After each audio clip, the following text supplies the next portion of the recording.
எல்லாருக்கும் வணக்கம். உங்கள் மண்ணின் மகன் சேனலில் இன்றைக்கி நம்ம பேடி சீரிஸுடைய பார்ட் 4, அதாவது விரவிட போகிற நாளில் தாங்க இருக்கோம். சரி வாங்க, இப்போ நம்ம நெற்பயிரை பற்றி பார்ப்போம். ஸோ என்ன ரகம் எடுத்திருக்கோன்னு பார்த்தீங்கன்னா ஏடிடி 37ன்னு சொல்லுவாங்க. இதை வந்து குண்டு நெல்னு சொல்லுவாங்க. இந்த ரகத்தில் இருக்க நெற்பயிர் முழுமையாக வளர்கிறதுக்கு கிட்டத்தட்ட 3 மாதம் எடுத்துக்குங்க. இது 3 மாதத்துக்கு விளையக்கூடிய நெற்பயிர் தாங்க. ஸோ வாங்க நம்ம ஸ்ட்ரெயிட்டாக இப்போ விரவிடுறதுக்கு போகலாம். ஸோ நம்ம விரவிடுறதுக்கு ஃபஸ்ட்டு ஒரு சின்ன மிஷின் மாரி இருக்குங்க. அது மேனுவலாக தான் இயக்கணும். ஸோ அதில் நம்ம நெற்பயிரெலாம் கொட்டிக்கலாம். ஸோ கொட்டிக்கிட்டு அதை வந்து இழுத்துக்கிட்டு தாங்க போகணும். ஸோ இதில் வந்து ஃபுல்லாக கண்டெய்னரில் வந்து ஹோல்ஸாக இருக்கும். வெயிட் பண்ணுங்கள். ஃபஸ்ட்டு இது என்னன்னு கேட்டிங்கன்னா வாங்க அதை பற்றியும் ஃபுல்லாக பார்க்கலாம். பட் அதுக்கு முன்னாடி மறக்காமல் நம்ம சேனலை சப்ஸ்கிரைப் பண்ணிக்கோங்க அண்ட் பெல் பட்டனை ஆலில் வச்சுக்கோங்க. பிடிச்சிருந்தா லைக் பண்ணுங்கள். ஸோ ஃபஸ்ட்லாம் பார்த்தீங்கன்னா நாற்று விடுவாங்க. அதாவது பயிரிட்டு நாற்று விட்டு அதை எடுத்து மறுபடியும் நடுவாங்க. இது வந்து ஃபஸ்ட்டு ப்ராசஸ் காமனாக. ரெண்டாவது அதேமாரி ட்ரேயில் நாட்டு விற்று அதை வந்து மெஷின் மூலிமா எடுத்து நடுவாங்க. அடுத்தது பார்த்தீங்கன்னா ப்ராசஸ் பண்ண சீடை அப்படியே நிலத்தில் ஸ்ப்ரெட் பண்ணி வளர விட்டுருவாங்க.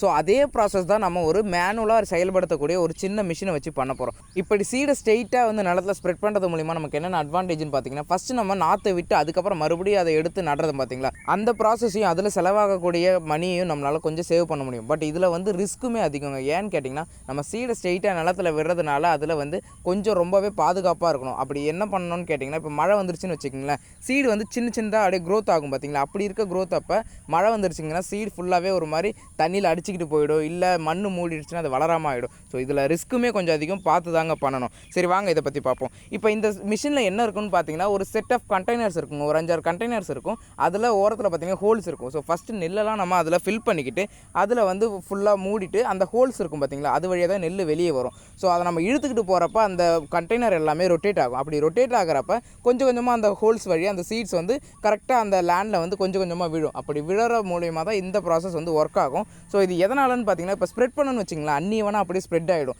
பட் இதில் பண்ணுறது மூலிமா அந்த ஹோல்ஸ்க்கு வந்து சர்டைன் ஒரு கேப் இருக்குங்க ஒவ்வொரு ஹோலுக்கும். அப்படி நம்ம அதிலேருந்து விழுறதுனால அந்த ஒவ்வொரு நெல்லுமே கரெக்டான ஒரு பொசிஷனில் ஈவனாக ஒரு மாதிரி சாலையாக கரெக்டாக விழுங்க. பார்த்தீங்கன்னா அது வந்து நெல் நட்ட மாதிரியே ஒரு கரெக்டான ஒரு வியூவில் இருந்துடும். ஸோ இதுதாங்க இந்த மிஷினோட ப்ராசஸ். இப்படி தான் நம்ம வந்து விரவிட்டுருக்கோம். ஸோ அடுத்தடுத்து என்ன நடக்குது அண்ட் அதை பற்றி எல்லாமே தெரிஞ்சுக்க நம்ம சேனலை மறக்காமல் சப்ஸ்கிரைப் பண்ணிக்கோங்க. செலவுகள் பார்த்தோம்னா ஒரு ஏக்கருக்கு இதை நடுறதுக்கு 800 கேட்டாங்க. ஸோ 60 சென்ட்டுக்கு 450 ரூபா. சீடு வந்து இப்போ தோராயமாக 13 கிலோ, அது 553 ரூபா. ஸோ ஆல்ரெடி செலவு பண்ணதை மொத்தமாக சேர்த்து இது வரைக்கும் 5970 ரூபா செலவாக இருக்குங்க. உங்கள் ஒவ்வொருத்தரோட ஆதரவும் எங்களுக்கு ரொம்பவே முக்கியங்க. மறக்காமல் பிடிச்சிருந்தால் லைக் பண்ணிக்கோங்க. அண்ட் உங்களுடைய ஒவ்வொரு லைக்கும் எங்களுக்கு ஒரு பெரிய மோட்டிவேஷனாக இருக்குங்க. அடுத்த கட்ட வீடியோவில் சந்திக்கலாம். அது வரைக்கும் நன்றி, வணக்கம்.